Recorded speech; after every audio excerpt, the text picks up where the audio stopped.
అమ్మా ఏం పేరు నీ పేరు? అమ్మా చర్చికి వెళ్తుంటావా?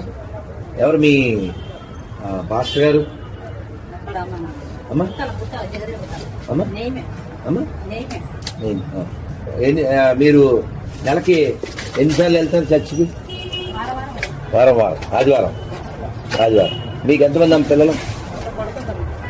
వాళ్ళు వస్తారా చర్చికి? అంటే నరకాలం పోతారా వాళ్ళు? కాదు కాదు తల్లి, నీ గడుపును పుట్టి పాప వాళ్ళు నరకానికి పోవాల్సిందా?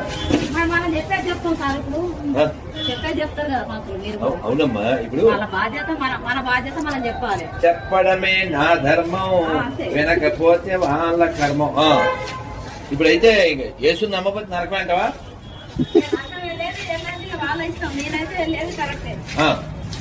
నువ్వు చర్చికి వెళ్తున్నావు, ఎన్నాళ్ళ నుంచి వెళ్తున్నావు? 20 ఏళ్ళ నుంచి. నీ వయసు ఎంత? 40 అంటే 50 అయితే 20 ఏళ్ళ నుంచి వెళ్తున్నావు. అంతకుముందు గుడికి వెళ్ళేదానివి. ఇప్పుడు గుడికి వెళ్ళే వాళ్ళు, మసీద్కి వెళ్ళే వాళ్ళంతా నరకానికి వెళ్తారా? వాళ్ళ నిర్ణయం కాదమ్మా. యేసుని నమ్మకపోతే ఏమవుతుందంటావు? అంతేనా? మరి ఇప్పుడు మసీద్లోకి వెళ్ళే వాళ్ళందరూ కాదు. ఇప్పుడు మేము వెళ్ళాం చర్చికి, అంట్లు కాలుతూ తోముకోలేదు అంతా పోసే చెప్పారు. మేము వెళ్ళాం, మీ నాన్న వెళ్ళాడా చర్చికి? నువ్వు బాప్టిజం ఎప్పుడు తీసుకున్నావు? 2019. మొన్నేగా 19 అంటే 5-6 ఏళ్ళు అంతే. మరి అంతకుముందు చర్చికి వెళ్ళేది కానీ బాప్టిజం తీసుకోలేదు.